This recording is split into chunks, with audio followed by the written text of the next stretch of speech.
Welcome back to the Hotep Money Channel, where we cover the latest in artificial intelligence and finance news. I'm your host, Hotep Jesus. Without further ado, let's get right into the first story. Trump pen is moving, and it's not that auto pen that Biden has. Trump and some Republicans argue that the limited regulations already enacted by states and others that might follow will dampen innovation and growth for the technology. Critics from both political parties, as well as civil liberties and consumer rights groups, worry that banning state regulation would amount to a favor for big AI companies who enjoy little to no oversight, and that Trump's effort oversteps the limits of presidential power.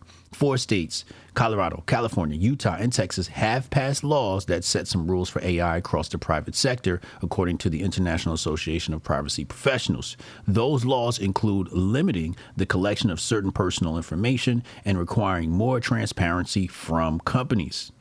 Now, what does the executive order do? The executive order directs federal agencies to identify burdensome state AI regulations and pressure states not to enact them, including by withholding federal funding, including for broadband, or challenging the state laws in court. It would also begin a process to develop a lighter touch regulatory framework for the whole country that would override state AI laws. It does not seek to preempt some laws states have adopted, such as AI-related child safety protections and provisions on how state governments can procure and use AI. Trump argues that the patchwork of regulations across 50 states impedes AI companies' growth and allows China to catch up to the U.S. in the AI race. The president has also said state regulations are producing woke AI. Now, I'll say this. Here's what I'll say about this story. Thomas Sowell says, there are no solutions, only trade-offs. So is this going to be a perfect executive order? No. Is this going to help us in the race versus the AI race versus China? Yes.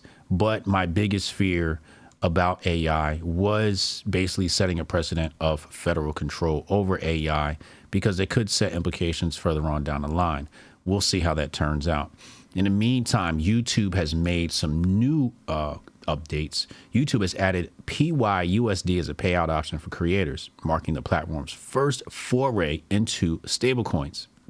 In an interview with Fortune published on December 11th, PayPal's head of crypto, May Zabane, confirmed that PYUSD payouts have gone live for US-based YouTube creators.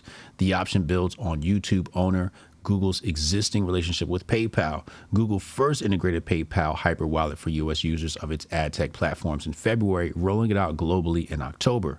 Hyperwallet, which PayPal acquired in 2018, is a global payment solution for platforms and marketplaces that need to disperse funds to thousands of creators, vendors, and gig workers worldwide. Rather than sending users individual bank transfers, platforms like YouTube, Airbnb, and Shopify use Hyperwallet to fund digital wallets, allowing users to select their preferred cash-out method from supported local options. When PayPal launched its own stablecoin, PYUSD, it was integrated into Hyperwallet, providing another option for users that may be quicker and cheaper than traditional fiat rails. So we've talked about CBDCs in the past. We've talked about stablecoins in the past. And this is one way to create adoption. You're doing it through the content creators, paying out content creators. And I think many people would do that because you're going to save on fees. I wonder if Google will adjust their fees. Anyway, make sure you hit the like and subscribe button before we hit to this last story. This last story is crazy. Black Lives Matter OKC leader charged with wire fraud. Money laundering in alleged $3.15 million embezzlement scheme.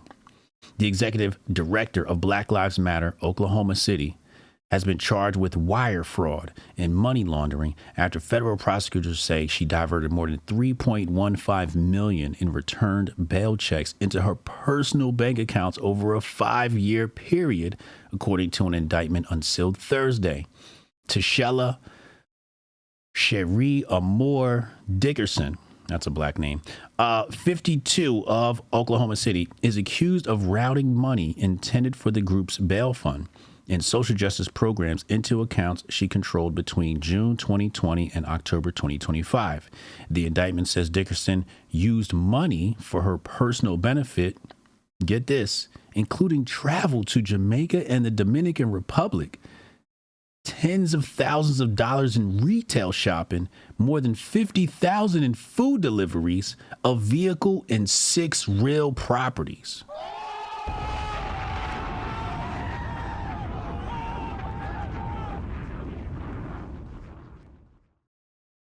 This has been your Hotep Money Update. Make sure you hit the like and subscribe button. I'll see you back here soon. You was training me, man, when it was training day, like Denzel. Nothing can stop me, I'm all the way up.